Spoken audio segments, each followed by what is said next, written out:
Jeff Parry reports. This is a licence plate flipper. Its only purpose is to evade detection by roadside cameras or pursuing police. It's not the only method bikers use to escape the law. There's aerosol spray and plastic shields designed to obscure the plates from cameras. We're talking about a small cohort of people who I believe are more willing to engage in criminal activity. The government says the penalty for tampering or obscuring plates will be increased from $50 to $1,000 and trigger a police crackdown. They'll be pulling motorcyclists over who have damaged plates, obscured plates or devices to try and avoid detection. But there's no action plan to reintroduce front-mounted licence plates, which allows some bike riders to taunt the authorities and get away with it. Police have to go to extraordinary lengths to prove to courts that the accused is the man in the photograph. The Minister says reintroducing front-mounted plates is easier said than done. We would need the agreement of all of the states. The opposition says government should be examining new technology like microchipping bikes. The best road safety brains in the country need to come together. Jeff Parry, 7 News. And later, Today Tonight joined police on a motorcycle blitz with riders caught on camera taking dangerous risks. Australia has begun 20 vehicles on WA streets. A quarter of all accidents involve a motorbike. Cassie Silver joined WA Police during a coordinated road blitz in a bid to catch out drivers flouting the rules. It's not a toy to be played with. You fall off and die. These people are either going to kill themselves, kill somebody else, or put other road users in situations they just should not be in. There's never been any love lost between motorists and motorcycles, and it's causing major headaches and heartache on our streets. So who's to blame, and what's really going on our roads?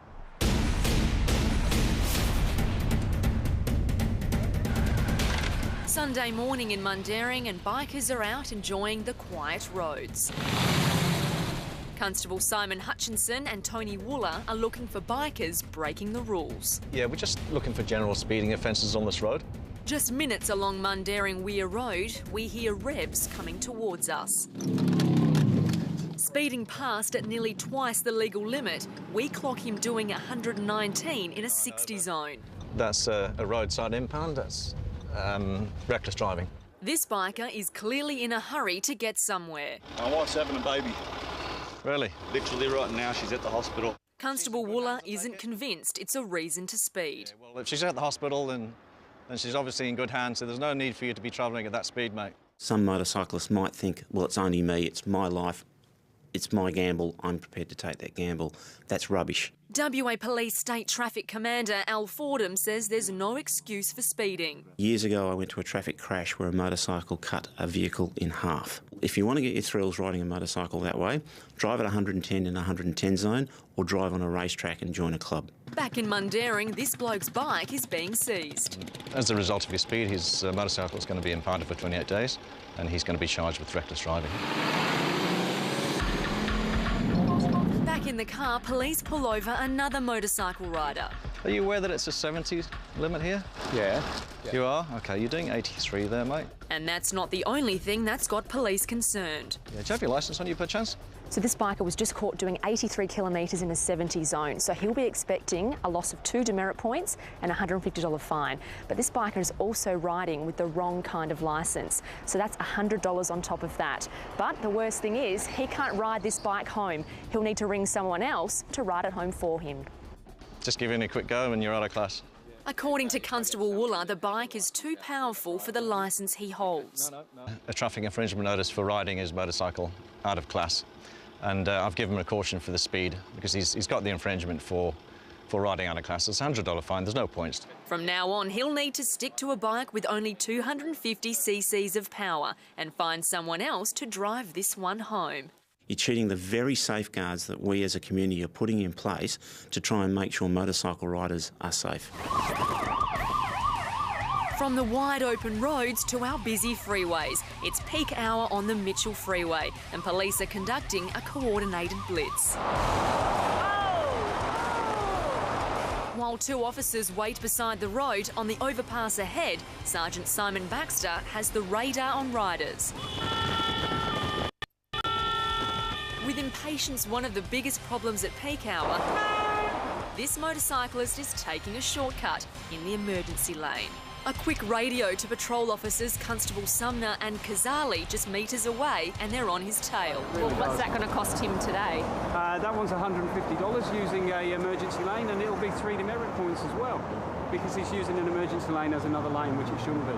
Might seem like a harmless rule to break, but in the past decade, 7 lives have been lost in emergency lane accidents. They're therefore cars to break down in, to pull off the road in emergency situations, not so that motorcycles can cheat the rules and get to work or their destination more quickly than anyone else.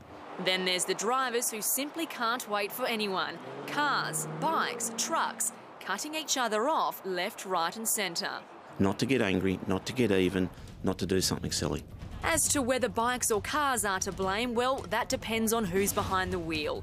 But if we're all going to get along on our roads, police are urging all drivers to stick to the rules and no one gets hurt. I can tell you now that we're going to put a lot of effort over the next 6 months or so into catching as many of those people as we possibly can. A Queen's Rocks man has admitted killing a Sudanese refugee after running him over on a suburban street. Family of the victim, William Maker, say he died trying to save others from the speeding driver. Silvana Sikorsky was in court. William Maker moved to Australia from Sudan for a better life, a life tragically cut short after he was run down by a speeding driver in Merewa last year. The 29-year-old who'd been waiting for a bus stepped onto the road, hoping the driver would slow down. Today outside court, his family remembered him as a hero. My brother died for the community. He wanted to do the right thing, to slow someone down. After initially pleading not guilty to murder, 24-year-old repeat drink driver Luke David Taylor today changed his plea to guilty and admitted to driving without a licence. A friend warned Taylor not to drive that morning, saying he'd probably kill someone. The court was told Mr Maker was intoxicated at the time of the incident with a blood alcohol level of 0.295.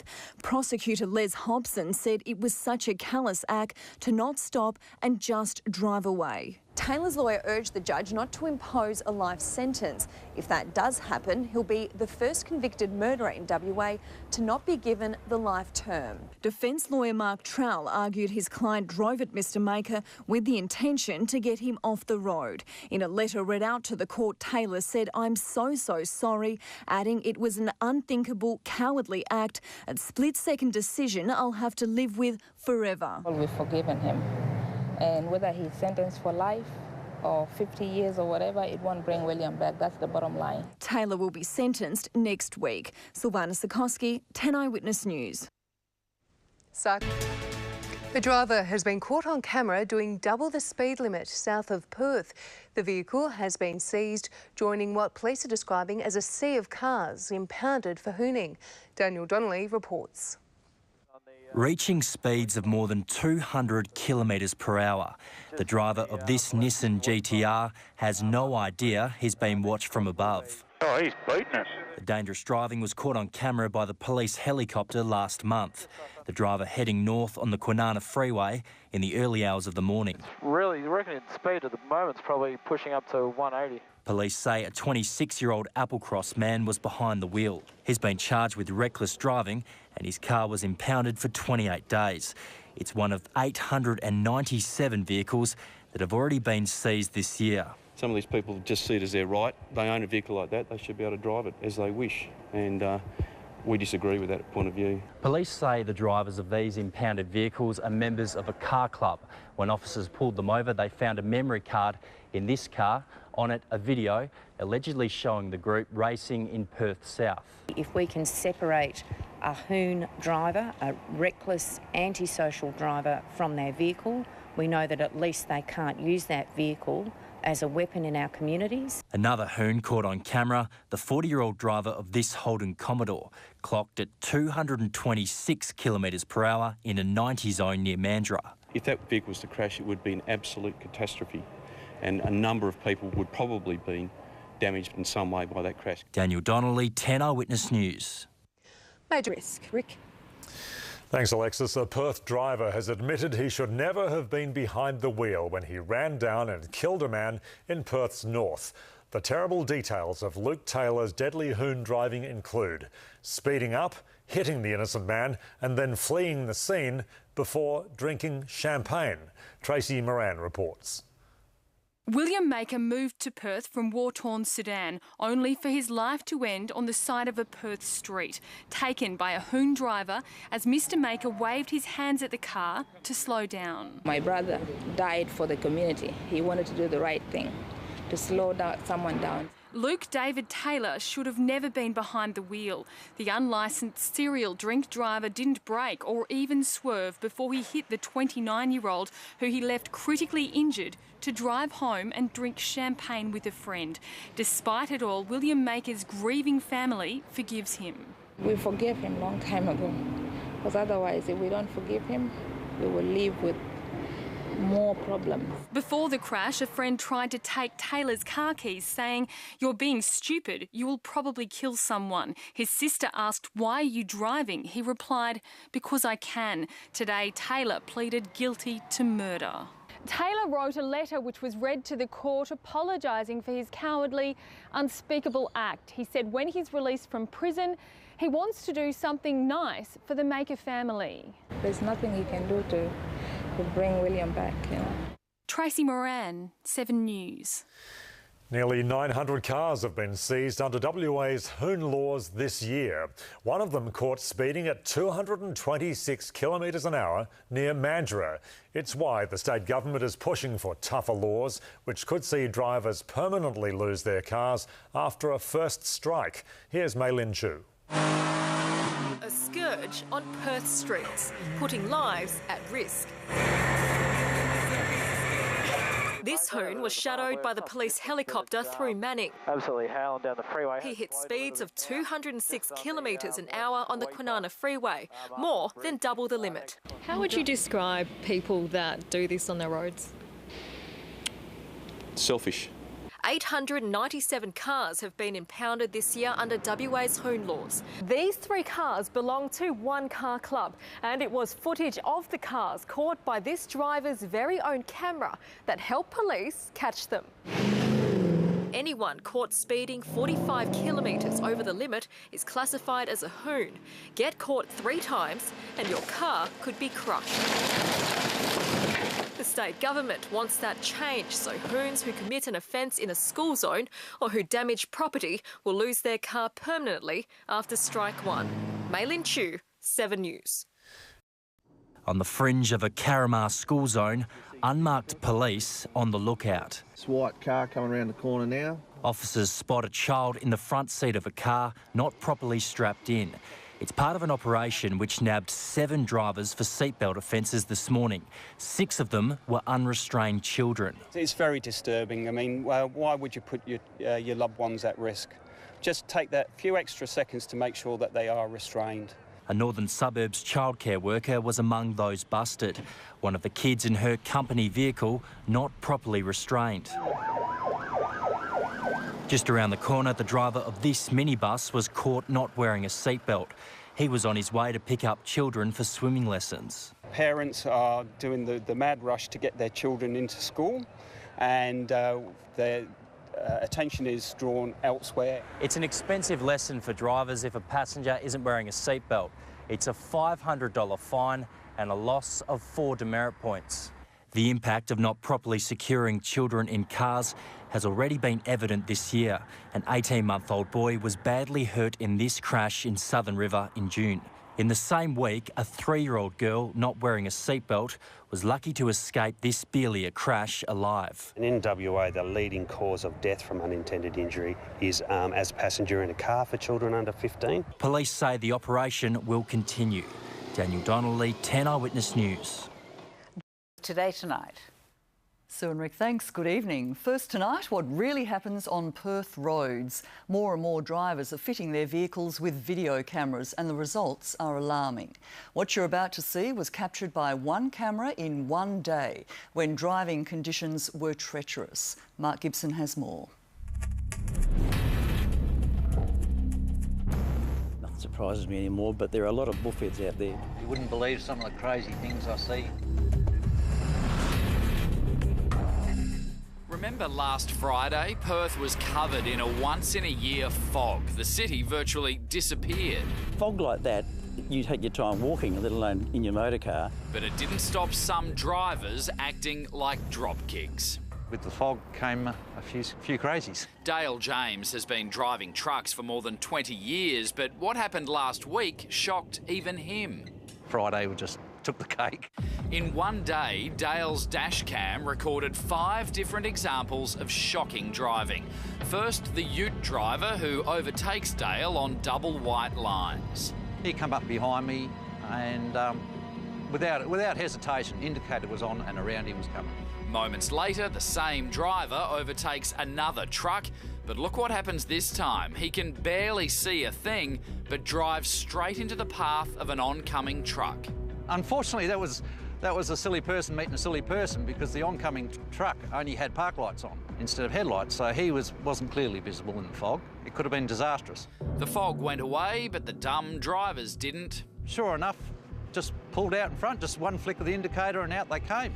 Watch again. It's Tonkin Highway and a 4-wheel drive pulls straight out of the emergency lane in front of Dale's truck. I was just lucky at the time there was nothing beside me. Same day, another driver ignores an unbroken white line to get down the hill a bit faster. They're putting their lives in danger over 3 minutes. And over on Belia Drive, an old Perth favourite, merging mayhem. Everyone is always in the wrong lane. They don't know where they're going. They've got to get in front of the truck, obviously, and just the crazy merging that happens afterwards. The scary thing is that if this happened to one driver on one day, what's happening on our roads the rest of the time that we don't even hear about? There's these horror stories out there all the time, and these fools are driving in amongst us. After watching the pictures, retired police traffic inspector Neil Royal was left scratching his head. Those guys coming the other way who are actually flashing their lights saying, "Oi, we're here. What are you doing, you idiot?" A few months back, 7 News reported on this 14-year-old boy hit by a car while riding his bike. But here's the dash cam vision you haven't seen. The speed in the top left proves the driver is under the limit, but the boy rides straight out. He suffered a broken arm, while the driver was left with a $1,000 insurance bill because the boy was under 16. Finally, the driver who ignores 3 pilot vehicles, desperate to get around a very wide load, lucky to avoid serious injury, even death. Biggest problem is people won't get out of bed 5 minutes early. 5 minutes earlier is all you need, and get there safe. For heaven's sake, drive responsibly, be courteous on the roads there, and drive there with the intention of getting home in one piece. Some people just have a death wish.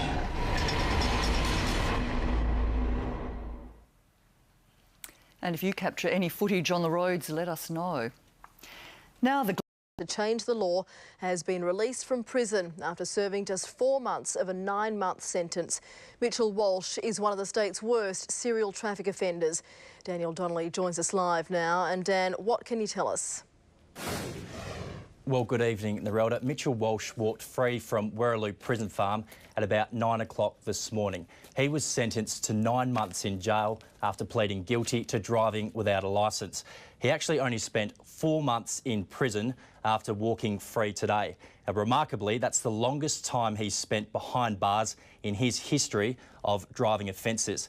This was his 7th conviction for driving without a licence, and it's an extraordinary driving record that dates back to 2003 when Walsh hit schoolgirl 10-year-old Jess Meehan as she was riding her bike across the road. Unfortunately, she died from her injuries. He was acquitted of dangerous driving causing her death, but he was found guilty of drink driving. But that wasn't his last time in court for driving offences. Walsh has been caught drink driving 7 times. The history has prompted strict release conditions from the parole board this morning. Now, that includes not consuming alcohol and not entering licensed premises, as well as random breath tests by police. But just repeating that Mitchell Walsh has walked free from Werroloo Prison Farm this morning on strict release conditions. Narelda. Thanks, Dan. Daniel Donnelly reporting live there. Concerns are mounting over a growing trend of shocking animal cruelty in Perth. It comes as the RSPCA investigates the apparent decapitation of a black swan in a suburban park. Again, Daniel Donnelly has the story. An iconic symbol of Western Australia.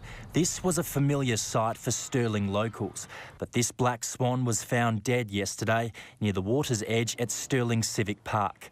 The bird's head had been removed in what's believed to be a targeted attack. What makes this tragic is the fact that this animal was trusting people, and it shows again that somebody has intentionally gone and chosen this animal to do whatever they've done to it. The friendly black swan was known to most locals who used the park. He comes right up to the edge, so if it was a person that had done it, it wouldn't be very hard for him to hurt him, which is really sad. We used to see the swan a lot when we used to walk around, and it's quite sad that we don't see the swan anymore. It's disgusting that someone could do that. Yeah, it's really horrible. The City of Stirling had the swan's remains examined by a vet who found the beheading was clean cut, meaning it was most likely caused by a human and not another animal. The RSPCA is investigating and needs anyone with information to come forward. The RSPCA says there's been a recent surge of animal cruelty cases in Perth. Yesterday, a dog was badly beaten with a hose pipe by its owner. Well, today, in another sickening attack, a neighbour is accused of throwing acid on a dog. No one has been charged yet, but anyone convicted of deliberately harming an animal faces a $50,000 fine and up to 5 years in prison. Daniel Donnelly, 10 Eyewitness News. Major crash detectives are calling for witnesses after an elderly man was hit and killed by a car in Kelmscott last night. The 85-year-old was struck near his parked car on Striker Avenue around 7:30 opposite the Good Shepherd Baptist Church. He was rushed to Armidale Hospital but died a short time later. Police have spoken to the 24-year-old driver of the Toyota Camry, but no charges have been laid. An alleged Hoon driver flipped his car at a suburban park before abandoning it early this morning. The Land Cruiser ended up on its roof after the driver did a series of burnouts, losing control at Parnham Reserve in Carlisle around 3 a.m. The grass has been left with tyre marks and some of the car's contents have spilled onto the oval. Police are hunting the driver and will investigate whether the vehicle is stolen. The town of Victoria Park will impound the four-wheel drive until its owner comes forward. British police are making arrangements to interview veteran pop star Sir Cliff Richard over Hoon used a Land Cruiser to rip up the surface of a popular Carlisle park, doing burnouts on the grass. But the driver was caught out by his own stupidity, flipping the four-wheel drive before abandoning it. The figure eight was almost perfect, but the landing left a lot to be desired. The Hoon behind the wheel of the four-wheel drive was caught out by his own game. They're just morons, you know, they're people who've got no brains. Those who live around the Oat Street Park were woken about 2:30 this morning by the sound of tyres tearing up the grass and then a bang. No need for it, I mean, have respect for the property in the areas that you live in and other people's areas. I mean, there's no... What do they get out of it? 2 o'clock in the morning on a Friday, what do they get? Police haven't been able to find the owner, so they're still not sure if the Land Cruiser was stolen. Whoever was driving was determined, knocking over a bollard so he could leave his mark on the grass beyond. By the time authorities arrived, looting had already begun. When rangers got here, they say they saw a man inside the car collecting up loose coins. And they've been told earlier in the morning 2 children were seen carrying away a small fridge. But they didn't touch the bullets found inside. Locals say Carlisle is like a speedway at night. Hoons have taken over. No, I mean, I get scared that they might, you know, go through and take the fence out and then straight into the kids' room or something like that and take the kids out. Rob Scott, 7 News. A Perth schoolboy is accused of trying to rob a service station with a gun. The 14-year-old allegedly covered his face with a balaclava and threatened workers in Gosnells. Blake Johnson reports. Rick, police tell us the 14-year-old boy wore a balaclava as he approached the locked front doors of this Caltex on Albany Highway in Gosnells just after midnight. He allegedly pointed a fake gun at the employee inside, who then called police. The 14-year-old was charged with attempted armed robbery and was given bail today from the Children's Court in Northbridge. He was also put on a 7 p.m. till 7 a.m. curfew. What can I say, mate? He's a silly kid and he does silly things. Have you got anything to say, mate? Was it just a joke or was there something more serious in it? No, I'm not going to say anything. Police say they found the 14-year-old boy after he ran from the service station last night thanks to a police dog. It tracked his scent to a nearby park where there was a pile of curbside rubbish. He was apparently hiding amongst it.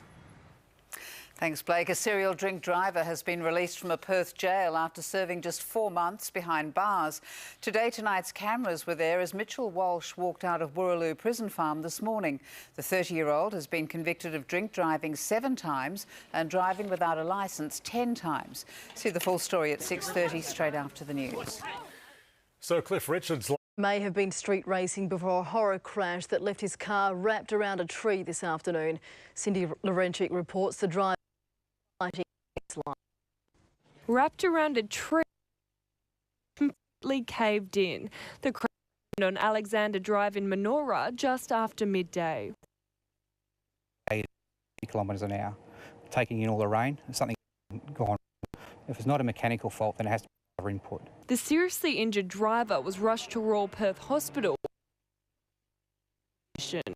Witnesses say they heard revving before seeing Nissan.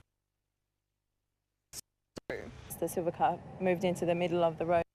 Car from passing him, fishtailed to the left, tried to correct himself to the right, back to the left, up the curb into the tree. The Subaru has been seized as part of the major crash investigation. That driver, believed to be a friend of the injured man, has been over suspicion of dangerous driving. Vehicle. Speed is definitely an issue here. Wet roads, we've had some considerable rain here in the last hour, and we're just urging everyone to make sure they slow down. Earlier, a Bonaro Nurseries truck failed to make the clearance at the King William Street underpass in Bay. The lane was blocked for and emergency crews were called up for Inglewood tonight. A man is in a stable condition in hospital. Cindy Larenchik, 10 Eyewitness.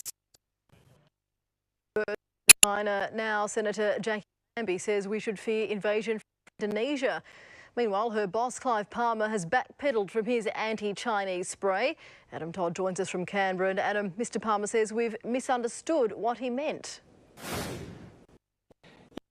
When Clive talked about Chinese communist mongrels and bastards who shoot their own people, he now says he was referring to one particular China he's in dispute with, not the government.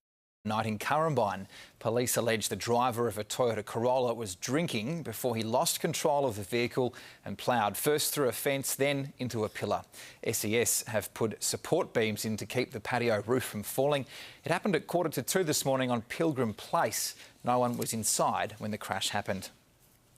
There's in the investigation, but 7 News understands drugs were found on the driver who crashed head-on into another car just west of the town of Northam this afternoon. The 23-year-old woman driving the other car died at the scene, while the man has been flown to hospital, prompting this plea from senior police this afternoon. Police never like attending these sorts of incidents. They're tragic, but I just think of the families that are left behind and the ones that have to deal with the lifelong injuries that occur out of these really terrible circumstances. Now, as you can see behind me, it's starting to get very busy with lots of people heading south to start their long weekend. Is a live shot of traffic further down the Kwinana Freeway at the moment, just near the Farrington Road exit. Now, police have warned their new long-range cameras will be out all weekend to catch texting and speeding drivers. This morning in Leederville, 55 infringements were dished out in just 3 hours. Rick? Thanks, Grant. The Premier was in Busselton today to announce his new plan to protect the southwest from sharks. But he says shark nets won't be installed in this summer, despite a government report recommending it. Rob Scott reports. Drumlines now a thing of the past, the government's putting its faith in good old-fashioned nets. The Premier says a trial of a swimming enclosure at Old Dunsborough Beach was a hit. Tonight. This is 7 News. Tonight, chase, danger, the pursuit that lasted more than 2 hours. Oh, it's gone off into a ditch. Just tell the police they need to come to the chopper. How the 7 News helicopter helped police find a wanted man. Australia launches its war with Islamic State as Tony Abbott fuels debate on banning the burqa. The axe falls on Guy McKenna with a year to go on his son's contract. And Perth Zoo welcomes its cutest new arrival. From the studios of 7 Perth, Susanna Carr and Rick Arden. Good evening. You're about to see exclusive pictures of a car chase that reached speeds of 160 kilometres an hour and put school holiday travellers at risk. Police chased the ute from Gnangara, north of Perth, into the wheat belt. The 7 News helicopter played a crucial role in the wanted man's arrest. After a tense 2.5 hours, the wanted driver finally comes unstuck. Turn left. He's up. He's up. He's hurt himself. Yeah. Circling above in the 7 News helicopter, pilot Nick Scott and cameraman Neil Smith, who've been following his every move. He runs into bushland, but he can't hide. The 7 News helicopter tells the newsroom to alert police. The cops don't know that you need to call someone, mate. They don't know? No, there's no one here. It's just us. Just tell the police they need to come to the chopper, basically. Find us. Okay. They'll find him. That's exactly what they did. Officers on the ground used the 7 News helicopter to guide them to the wanted man. Nick, it's Jess. Go ahead. Yeah, there's 2 coppers have gone into the bush, heading your way. Finally, police close in. The wanted man surrenders. A thumbs up from the policeman. In custody, a man described as an alleged prolific offender. Hey, mate, why'd you do it? Why'd you run? Buddy, why'd you run? When police caught up with him with the help of the 7 News chopper, he wasn't very talkative and he wouldn't say why he was running from the police. Moments before he veered off Brand Highway, police tried to use stingers to stop him. But he swerved around them. Police say the Scarborough man was due in court today to face a string of burglary, dangerous driving and pursuit charges. A bench warrant was issued when he failed to show. He was spotted allegedly speeding in Gnangara about 1 p.m. The high-speed chase stretched as far north as Dandaragan. The black ute weaved in and out of traffic at 160 kilometres an hour. There were numerous close calls. In more than 2 hours, he covered a couple of 100 kilometres up Wanneroo Road to Ledge Point, weaving in and out of traffic. He then turned inland, where he drove to the Brand Highway, still heading north towards Dandaragan, before looping around and heading south to Cataby. Police and the 7 News chopper on his tail the whole way. Officers finally got their man about 10 kilometres north of Newshay. He kept running, but not for long. Jeff Parry, 7 News.